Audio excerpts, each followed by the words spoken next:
Pagbati ng isang maganda at mapagpalang araw sa inyong lahat. Ngayon, ating tatalakayin ang Aralin 1.3, mga akdang pampanitikan ng Mediterranean. So, ang nilalaman nito ay ang parabola, mga elemento ng parabola, at ang gramatika at retorika. Ngayon, introduksyon. Ano nga ba ang parabola? Ang parabola ay isang maikling salaysay na nagtuturo ng kinikilalang pamantayang moral na karaniwang batayan ay nasa banal na kasulatan. Ngayon, ang banghay nito ay realistiko at ang mga tauhan ay karaniwang tao. Mayroon itong tonong maipagmumungkahi at minsan ay may bahid ng misteryo. Sinasabing umusbong ito sa mga unang taon ng mundo, lalo na sa mayayamang wika ng mga taga-silangan. Saan nga ba nagmula ang salitang parabola? Ang parabola ay buhat sa salitang Grego na parabol na nangangahulugang pagtatabihin ang dalawang bagay upang pagtularin.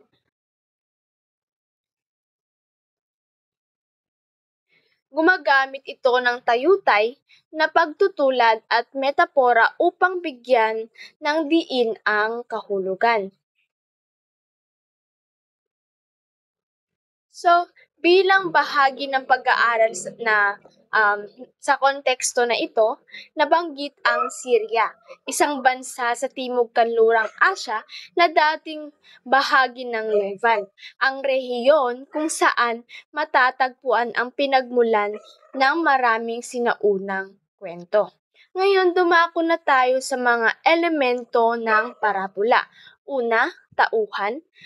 Sila ang gumaganap o ang mga gumaganap sa isang kwento na hinango sa banal na Biblia na maaaring makapagbibigay ng magandang asal sa mga mambabasa. Pangalawa, tagpuan. Ito ang pinangyarihan ng kwento.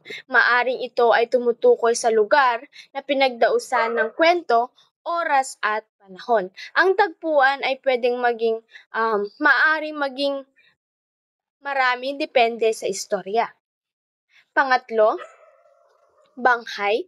Ito ang paglalahad ng pagkasunod-sunod ng pangyayaring naganap sa kwento. Pang-apat, ang aral o magandang kaisipan. Ito naman ay matututunan ng isang tao matapos mabasa ang isang kwento. Ngayon, dumako na tayo kung ano nga ba ang retorika.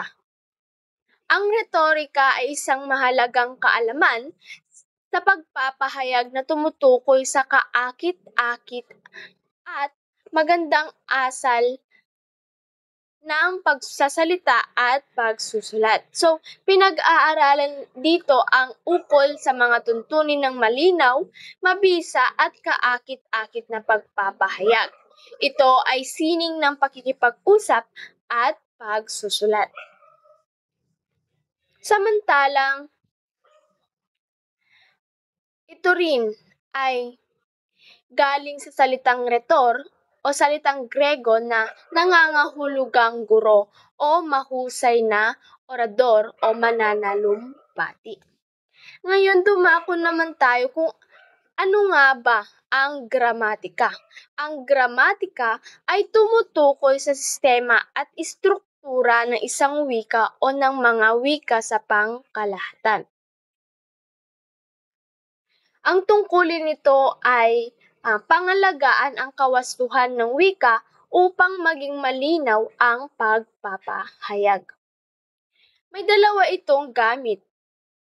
Sa komunikadong gramatika ng Pilipino, ang mga salitang nag-uugnay ng ideya sa kasunod na ideya ay tinatawag na pang-ugnay. Una, ang pagdaragdag at pag-iisa-isa ng impormasyon.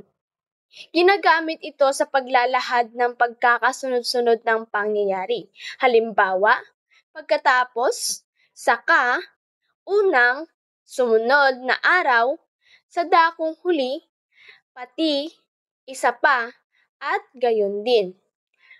Pangalawa, ang pagpapahayag ng mga kaugnayang lohikal.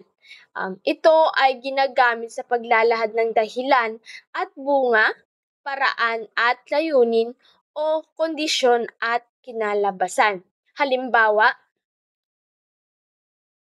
dahil sa, sapagkat, at kasi. Ito yung nagiging dahilan, samantalang ang resulta o bunga ay kaya, kung kaya, kaya naman, tuloy, at bunga.